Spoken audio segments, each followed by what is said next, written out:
Well, welcome to another edition of the Rogers Capital Market Commentary, where we attempt to be the antidote to water cooler wisdom, to cut through the noise, give you a clear, concise overview of what's been driving the financial markets and what we're watching closely as we head into year end in 2026. I have a new setup here, the ability to do some different things. Hopefully, it makes these videos more beneficial on your end. Well, let's dive in. The past 3 months has been defined by three major themes. First, inflation's stubborn dance. I've got a chart here. This is the last 10 years. Inflation rate in purple, the core inflation in orange. Headline inflation has cooled significantly, especially from the 9% year-over-year inflation we had during the Biden administration, cooling even a little bit further this year, thanks primarily to lower energy costs.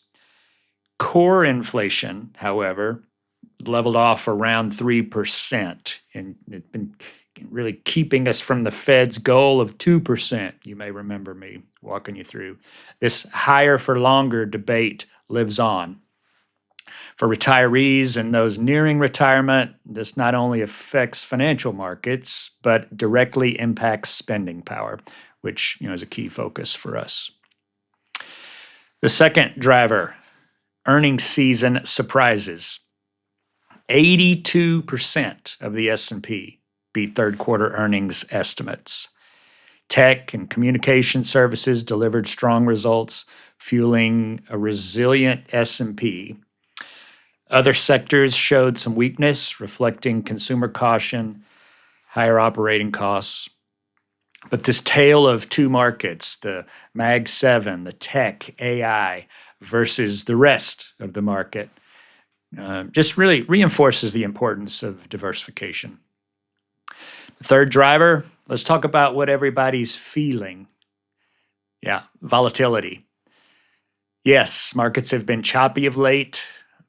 It's probably smart to glance back at historical perspective. The S&P 500's 10-day historical volatility number has hovered here recently around 15 to 18, which feels elevated, especially compared to the calm stretches that we've grown accustomed to, we've been spoiled by, with a number around 10. But here's the perspective. It's still far below the extremes that we've seen in years past. The crash of 87 was not 15 or 18, but 25. The dot-com bust was 27. The financial crisis of 08, 30. The pandemic spike in 2020, 134. Even the tariff tantrum earlier this year was over 20. So think of volatility as the market's way of processing uncertainty. Policy changes, inflation debates, political posturing, global headlines. History shows, however, I have a couple of charts for you here. This is a 5-year chart. The NASDAQ in the light blue, the S&P in the purple, the Dow Jones Industrial Average in the orange. History shows that volatility happens. It comes with the territory. Here's the year-to-date chart. It's just 2025 here. These spikes are normal. They create headlines, and then they fade. Here's the encouraging part. Investors who stayed disciplined through past swings were rewarded when markets stabilized. Volatility is not the enemy. It's the price of admission for long-term growth. So stay disciplined. These are not things you haven't heard before, right? You know these, but short-term noise doesn't derail long-term plans.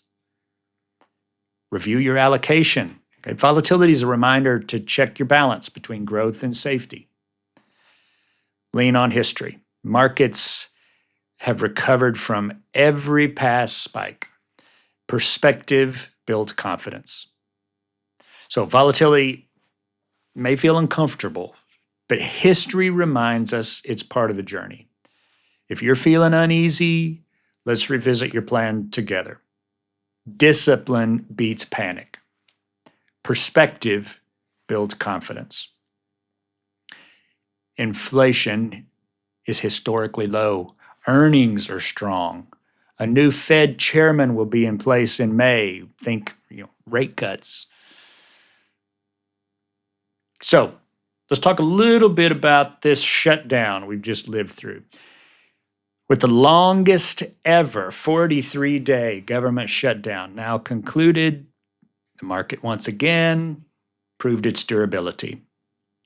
From day one, which was October 1st, through the shutdown's conclusion, the S&P gained, that's right, gained, after all the headlines and the noise, gained almost 1%, 0.8%.